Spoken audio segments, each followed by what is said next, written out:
Isa na namang mapagpalang araw mga kataba. Yan. Pagandahin natin yung araw natin sa umpisa ng pagluluto. Meron ako ditong minarinade o binabad na ating chicken. 1 kilo to mga kataba. Ibinabad ko to sa ating bawang paminta. Pwede kayo maglagay ng garlic powder. Ito naman, maliliit na bawang ang inilagay ko. Yan. Kasama ng Ajinomoto na pampalasa, ang ating 1 egg, cornstarch, at ang pinampalasa ko dito ay ang ating patis.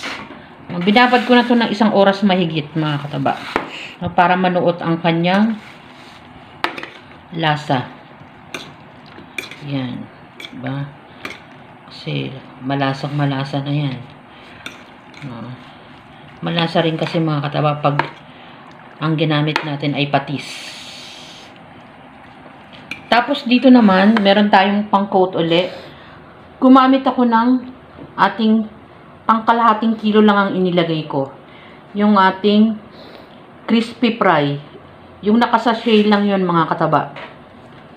Tapos naghalo ako ng 2 kutsara ng cornstarch. Pwede nyo dagdagan kung gusto nyo.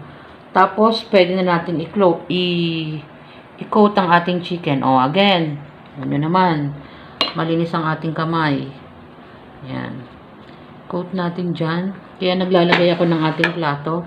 Kasi, i-rest muna natin to ng mga ilang minuto.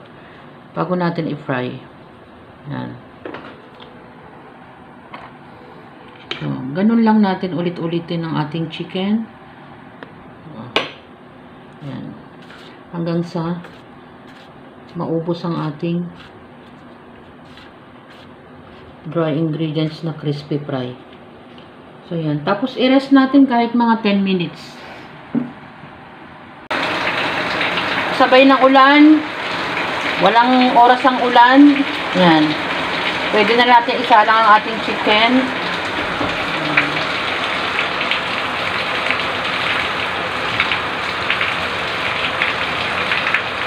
Yan.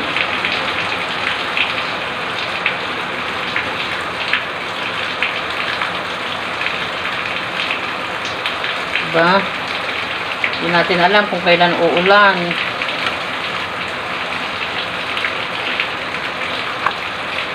At ilagay natin mga 5 piraso. Ilagay tayo ng konting space naman again. Parang mahina ang apoy ko. Lakasan natin ng konti. Yan, balikan natin. Na first fry na natin. No? Medyo ilalakas natin ng konti ang aking boses dahil ang ulan. Ngayon, isasalang natin sa uli ng second fry. Yan. Yan. Hindi ko siya masyadong roasted. Kasi yan.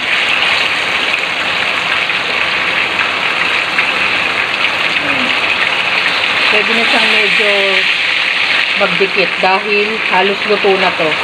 At second fry lang naman ang gagawin natin. Ayan. Balikan natin. Crispy fried chicken. Mga kataba.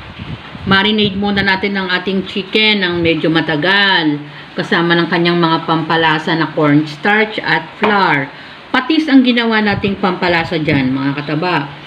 At 2 fry naman ang ginawa natin dyan. Gumamit tayo ng crispy fry na nakasachet. At hinaluan din natin ng cornstarch, mga kataba. Ganyan ang ginagawa natin para malutong ang ating manok na paborito ng mga bata. Yan ang ating crispy fry ni Mama Taba. Enjoy, kumain, at maging masaya. Salamat sa panunood.